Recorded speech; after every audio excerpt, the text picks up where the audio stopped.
Hello guys, at the rate sociology family में आपका पुनः स्वागत है। तो हम शुरू करते हैं 2021 का GK GS paper UPSC ESC का, जो 28 नवंबर 2021 को सेकेंड शिफ्ट में हुआ था। फर्स्ट शिफ्ट को हम सॉल्व कर चुके हैं, पीछे वाले वीडियो में है।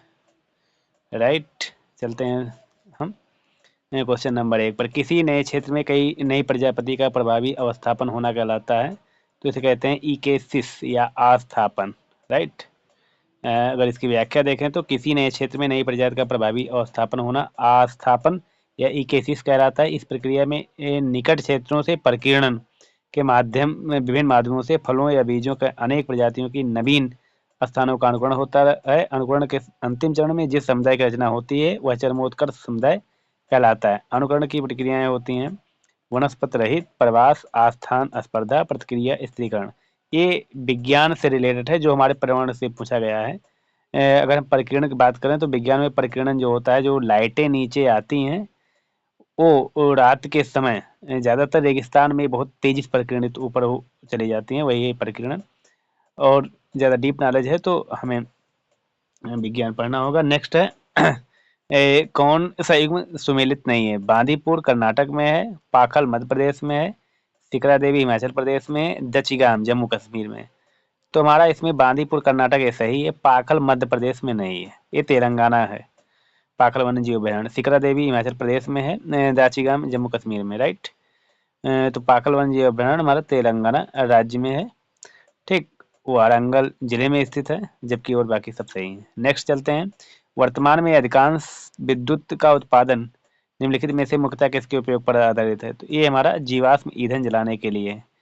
राइट, जो हमारा विद्युत का उत्पादन होता है ज़्यादा से ज़्यादा फॉसिल फ्यूल बर्निंग होता है जीवाश्म ईंधन जलाने के लिए। अगर इसकी व्याख्या देखें तो वर्तमान में अधिकांश विद्युत का उत्पादन मुख्यतः जीवाश्म ईंधन के उपयोग पर आधारित है। जैसे भारत में विद्युत के उत्पादन में जीवाश्म ईंधनों की 59.8% नवीकरणीय नवकरणीय ऊर्जा संसाधनों की 38.5% तथा आणविक ऊर्जा की 1.7% की हिस्सेदारी है। नवकरणीय ऊर्जा संसाधनों में सौर ऊर्जा की हिस्सेदारी 12.5% है तथा पवन ऊर्जा की 10.2% है। राइट, क्वेश्चन नंबर नेक्स्ट पे चलते हैं। क्वेश्चन नंबर 4, इटाई इटाई बीमारी किस रसायन से होती है? जग जाहिर उत्तर है कैडमियम से होती है, सबको ही जानता है। राइट, जब कैडमियम शरीर के सुरक्षा असर से अधिक मात्रा में पहुंचता है तब यह रोग हो जाता है। भास्कराचार्य की कृत लीलावती का फारसी भाषा में अनुवाद इतिहास हमारा किसने की है? तो फैजी ने की है। फैजी ने महर्षि भास्कराचार्य की गणित पर पुस्तक लीलावती का फारसी में अनुवाद किया है। Right, next question, unhappy India के लेखक कौन है? तो अनहैप्पी इंडिया के लेखक हमारे लाला लाजपत राय हैं, ना कि अम्बेडकर, तिलक या जवाहरलाल नेहरू।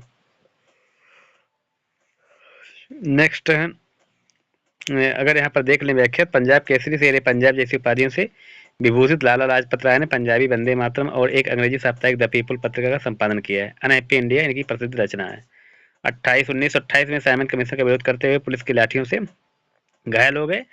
वो कहा कि मेरे शरीर पर किया गया एक एक आघात ब्रिटिश साम्राज्य के सबूत से कील साबित होगा, जो कि ये शायद गोरखपुर में चौरी चौरा कांड के समीप ये घटना हुई थी।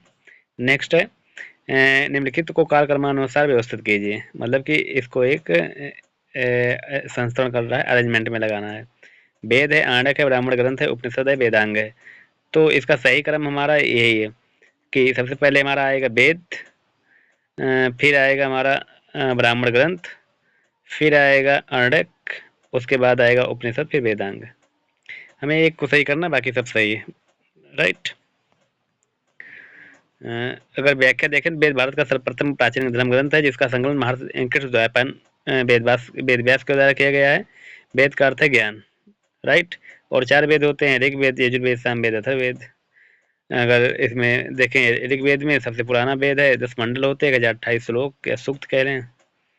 राइट, ऐसे यजुर्वेद भी है, इसे में विधि विधान कानून की जानकारी मिलती है। गद्य पद दोनों। इसमें सामवेद में संगीत का स्रोत मिलता है, साथ से शाम, साथ से संगीत। अथर्ववेद में रोग निवारण या राजभक्ति, विवाह, प्रयाण गीत, जादू टोना का वर्णन है। राइट, ब्राह्मण ग्रंथ में प्रत्येक वेद की रचना ही ब्राह्मण ग्रंथ है। आर्डक देखे तो दार्शनिक ग्रंथ है, जिसमें आत्मा, परमात्मा, जन्म, मृत्यु, पुनर्जन्म सब चर्चा मिलती है।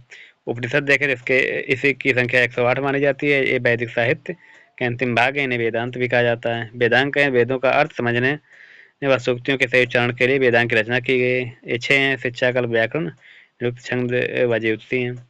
ज्योग्राफी नामक पुस्तक किसने लिखी है? तो जग जाहिर उत्तर है, आई थिंक टॉलमी या टॉलमी ही होंगे। देख लेते हैं, टॉलमी ही है, राइट। यूनानी भूगोलवेत्ता, गणितज्ञ, खगोल विधि एवं ज्योतिषविद टॉलेमी ने ज्योग्राफिया नामक पुस्तक लिखी थी। उनकी प्रमुख रचनाएं हैं ग्रहीय सिद्धांत, analemma, Almagest, planet hypothesis, guide to गैजेटी। नेक्स्ट है कौन क्रांतिकारी शुल्क पत्र षड्यंत्र से संबंधित है?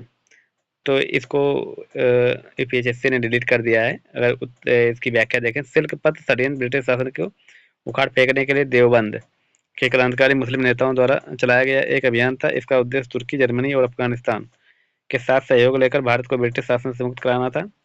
उबैदुल्ला सिंधी सिल्क पत्र षड्यंत्र से संबंधित थे। इस आंदोलन में पत्र रेशमी कपड़ों पर लिखकर भेजे जाने के कारण इसका नाम रेशमी पत्र षड्यंत्र पड़ा था। सूरसेन, चटगांव शास्त्रागार लूट से संबंधित थे। सिल्क पत्र षड्यंत्र से उबैदुल्ला सिंधी संबंधित थे, न कि अब्दुल्ला सिद्दीकी, राइट। सरकारी आयोग का एक सदस्य कौन था? तो वो था डॉक्टर एस आर सेन। सरकारी आयोग की स्थापना 1983 ईस्वी में केंद्र सरकार द्वारा की गई थी। इसके गठन का मुख्य उद्देश्य विभिन्न विभागों पर केंद्र राज्य संबंधों की जांच करना और संबंध में उचित परिवर्तन व प्रामाणिक सिफारिशें प्रदान करना।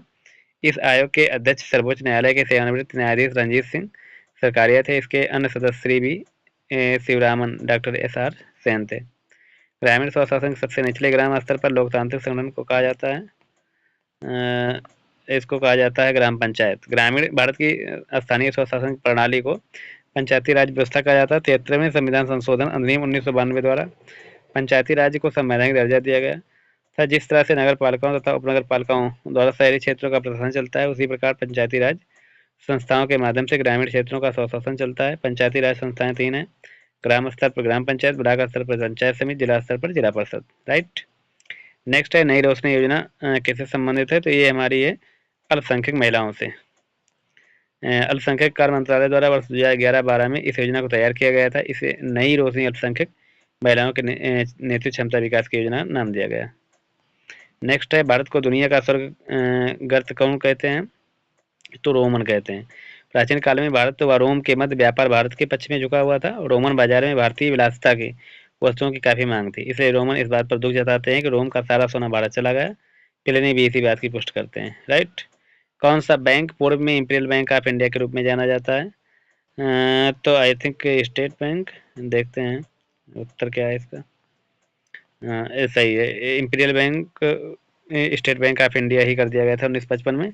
1806 ईस्वी में कोलकाता में बैंक ऑफ बंगाल के नाम से इसकी शुरुआत की गई। 1921 में बैंक ऑफ मुंबई और बैंक ऑफ मद्रास का बैंक ऑफ बंगाल में विलय हो गया। इस विलय के फलस्वरूप इंपीरियल बैंक ऑफ इंडिया के नाम से जाना गया, राइट। वर्ष 2020 तक भारत के कितने पूर्व राष्ट्रपतियों को भारत रत्न प्रदान किया गया है? तो केवल 6। वर्ष 2020 तक भारत के 6 राष्ट्रपतियों को भारत रत्न प्रदान किए गए। भारत रत्न आज भी इतने ही हैं, क्योंकि अभी तक और किसी नेक्स्ट राष्ट्रपति का नंबर नहीं लगा भारत रत्न में, तो नहीं है। भारत रत्न देश का सर्वोच्च नागरिक पुरस्कार है, जो 2 जनवरी 1954 को स्थापित है। पुरस्कार नस्ल, व्यवसाय, स्थिति या लिंग भेद के बिना उच्चतम क्रम की असाधारण सेवा या प्रदर्शन की मान्यता में प्रदान किया जाता है। यह पुरस्कार मूल रूप से कला, साहित्य, विज्ञान और सार्वजनिक सेवाओं तक सीमित था, लेकिन सरकार ने दिसंबर 2011 में मानव प्रयास के किसी भी क्षेत्र को शामिल करने के लिए मानदंडों का विस्तार किया। नाम सबके हैं। सबसे पहले डॉक्टर सर्वपल्ली राधाकृष्णन 54 में पाए थे। उसके बाद डॉक्टर राजेंद्र प्रसाद 1962 में, डॉक्टर जाकिर हुसैन 1963 में, डॉक्टर बी गिरी 75 में, डॉक्टर एपीजे अब्दुल कलाम 97 में और श्री प्रणब मुखर्जी 2019 में, राइट। उसके बाद से अभी तक किसी राष्ट्रपति को यह पुरस्कार नहीं मिला है। आज़ादी का अमृत महोत्सव की अवधि क्या है? तो ये 12 मार्च 2021 से 15 अगस्त 2023 तक है, राइट। नेक्स्ट है स्वतंत्रता प्राप्ति की 75वीं वर्षगांठ को यादगार बनाने के लिए आज़ादी का अमृत महोत्सव का आयोजन किया जा रहा है। इसकी अवधि 12 मार्च 2021 से 15 अगस्त 2023 तक कुल 75 सप्ताह है। इसकी शुरुआत 12 मार्च को साबरमती आश्रम से किया गया, जिसका कारण महात्मा गांधी जी के द्वारा 12 मार्च 1923 को इसी स्थान से दांडी सत्याग्रह की शुरुआत की थी। इसका उद्देश्य भागीदारी को प्रोत्साहित करना है, ताकि जन भागीदारी सुनिश्चित की जा सके। नेक्स्ट क्वेश्चन है, भारत के वित्त मंत्री ने बजट 2021-22 में स्वास्थ्य और आरोग्य के लिए पिछले वर्ष की तुलना में कितने प्रतिशत वृद्धि की है? तो 137। 2021-22 में केंद्रीय बजट में स्वास्थ्य क्षेत्र के लिए एक समग्र दृष्टिकोण प्रस्तुत किया गया है, जिसके तहत पिछले वित्तीय वर्ष की तुलना में स्वास्थ्य क्षेत्र के बजटीय आवंटन में 137% वृद्धि के साथ निवारक, उपचारात्मक और स्वास्थ्य देखभाल के पहलुओं को शामिल किया गया। अभी भी बजट अगर आप वर्तमान में देखें तो बजट पेश कर दिया गया है, हमें बजट पढ़ भी लेना चाहिए, नहीं तो कुछ ना कुछ हो सकता है ये करंट से। लियोन मेंडोका किस खेल से संबंधित है? तो ये हमारे हैं शतरंज से।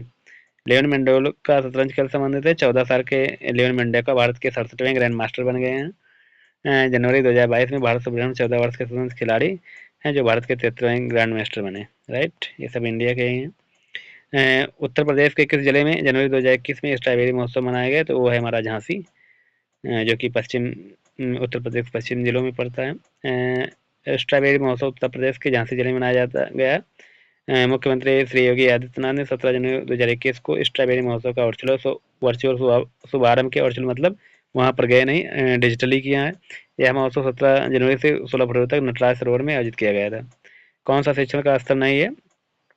तो अंडरस्टैंडिंग, लिसनिंग, रिफ्लेक्टिव मेमोरी।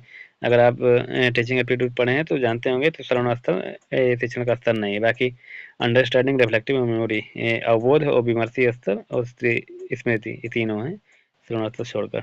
तो बी इज राइट। नेक्स्ट, यहाँ पर दिए भी गए हैं मेमोरी, अंडरस्टैंडिंग, रिफ्लेक्टिव।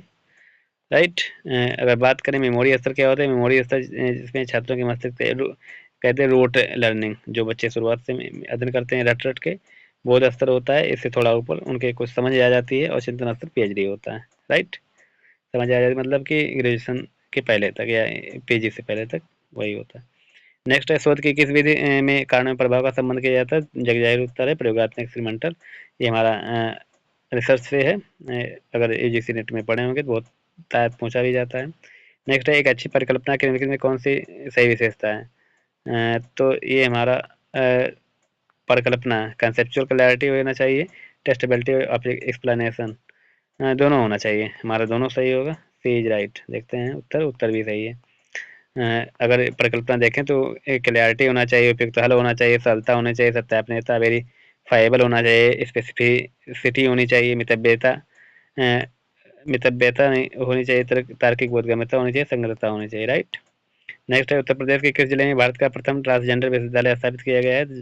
ये कुशीनगर है। 2019 में भारत के पहले किन्नर विश्वविद्यालय का शिलान्यास किया गया है। विश्वविद्यालय उत्तर भारत प्रदेश के कुशीनगर जिले में फाजिल नगर ब्लॉक में स्थापित किया जा रहा है। राइट। फिर है, कौन सा सही सम्मिलित नहीं है?